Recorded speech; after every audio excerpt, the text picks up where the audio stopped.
perfect morning routine, evening routines, millionaire routines. YouTube is literally filled with thousands of videos about people's routines and how they're going to help you be a highly productive, super zen millionaire, just like that. But if you're watching this video, then more likely than not, you're struggling to create a routine that you can actually stick to, or you just have no idea where to even start. With the thousands of videos on this topic, hardly any actually talk about how to implement these into your unique life.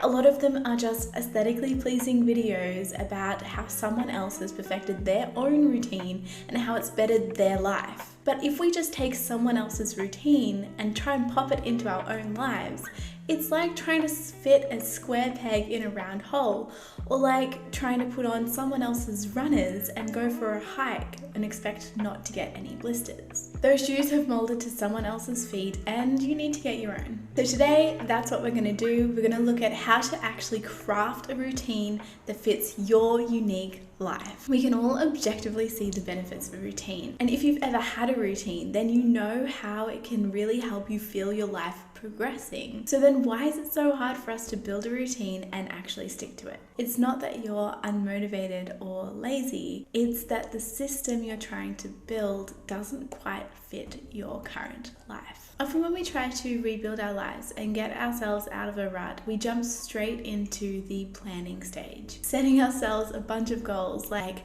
I'm going to start waking up at 5 a.m. I'm going to go for a 10-kilometer run before sunrise. I'm going to read a book before breakfast and then meditate for 3 hours before I start work. And then we just expect our brains to know how to execute the appropriate action to reach these goals. So where we actually need to start is understanding that you need to create systems and not goals. There's a quote from the book Atomic Habits which says, "You don't rise to the level of your goals, but fall to the level of your systems." Goals focus on the end result, but systems, on the other hand, are all about embracing the journey and the life that you are currently living. They encourage endless refinement and continuous improvement, which is really just how life is. It's a series of continuous improvement, and we can't ever expect that we'll always just have one routine that we'll stick to forever. It's taken me years, like actual years of trial and error to build up a routine, and mine is far from perfect. But I feel like I finally cracked the code on how to even begin to create a routine that you will actually stick to, and so I want to share it with you guys. I've broken it down into 4 main steps: understand, envision, design, and take action. So with this concept of systems versus goals in mind,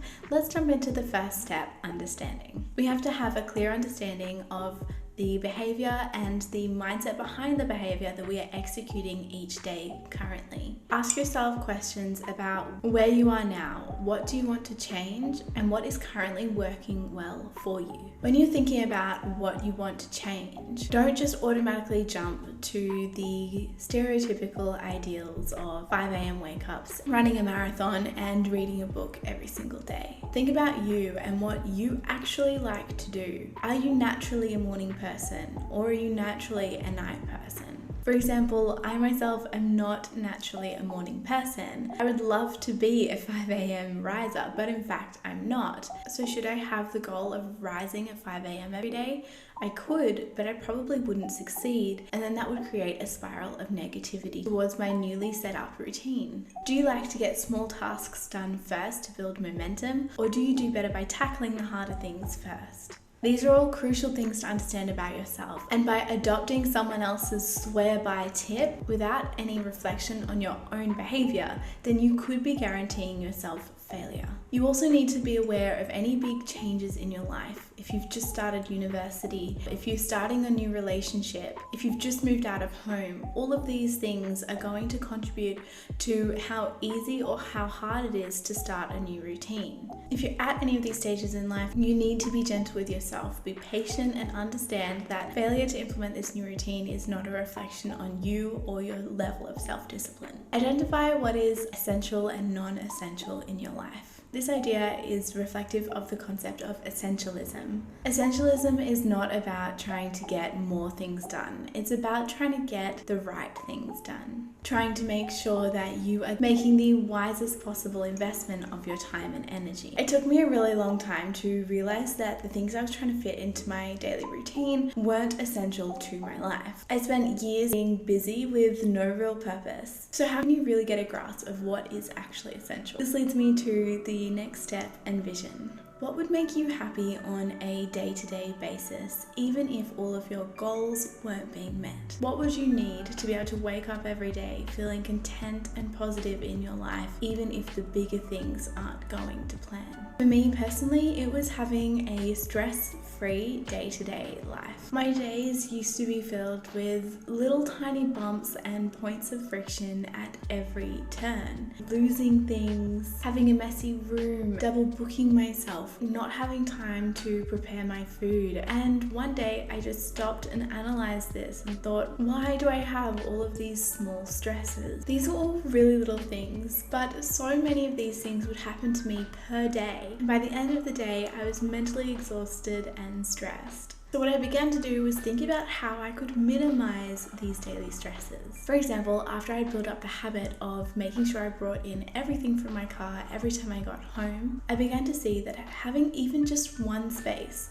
that was clean, tidy, and not chaotic all the time really helped clear my mind. It made my drives to work, to uni so much more pleasant and gave me a space where I could mentally prep myself for the day ahead. So work out what you need for baseline happiness. Write it down, and then we will use this later to trigger the small actions that you could maybe start implementing in your routine to achieve this baseline happiness. Now I want you to think about, if everything was perfect, what would your ideal day look like?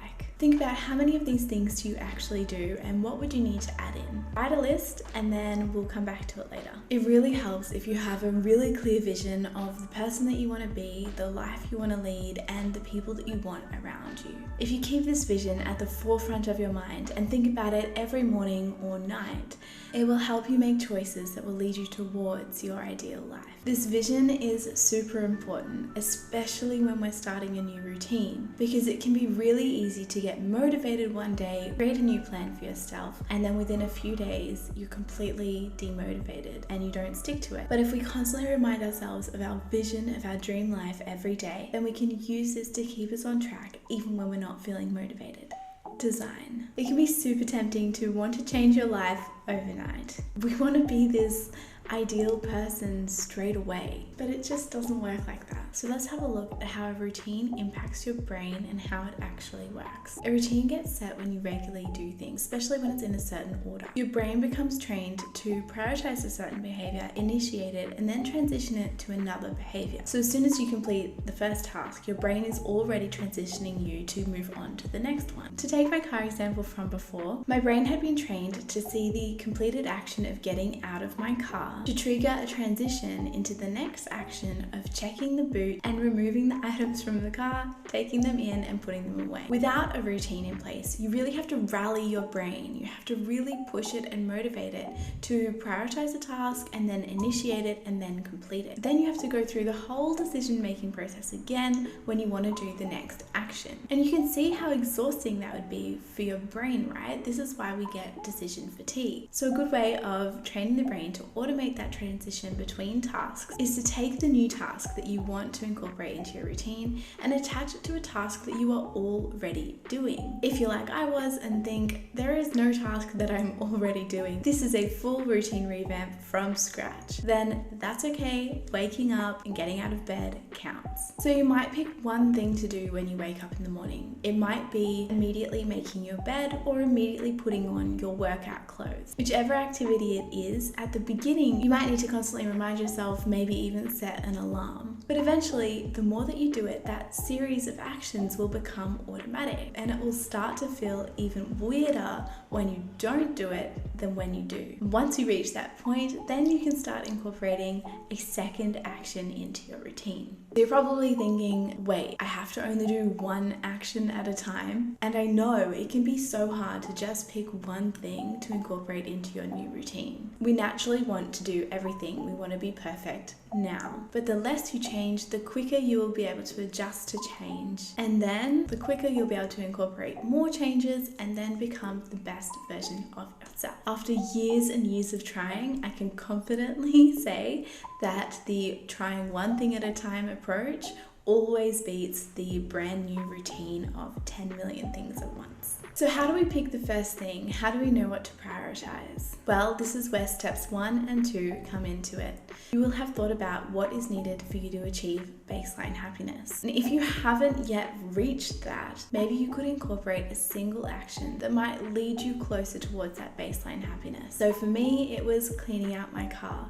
It was one simple little thing. If you feel like you've already reached baseline happiness and you're looking to further improve your life and maybe take a step closer towards your bigger goals, then you can move on to the list that we created when we were envisioning your perfect life, your ideal life. Pick something that will be easy to achieve so that you get a taste of that feeling of progress and then gain momentum. But make sure you're not picking something that you've never done before. So if you're not used to reading, don't try and convince yourself that you're going to be able to read 5 pages every day. If you haven't ever meditated before, don't choose 10 minutes of meditation. Pick something that you know that you can do. Maybe it's going for a short walk in the morning, or maybe it's doing your skincare. New habits are really hard to build and stick to, and habit forming is a whole nother post. So you need to give yourself time, get used to this new routine before trying to add in something brand new. So once you've decided on your one thing, take immediate action.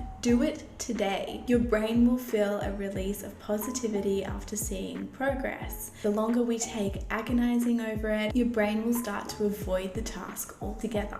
So take action as soon as you possibly can. Just remember, it's a work in progress and tweaking is totally normal. So if you've decided to go for a walk every single morning, but you're realizing that you can't quite fit it in before you have to start work, tweak it and make it an afternoon or evening walk. Tweaking and reevaluating is part of the process, and don't feel bad if you don't get it right the very first time. So when you're trying to build your routine, make sure you understand yourself, you take the time to envision your perfect life. You design your routine by picking just one extra thing that you're going to do.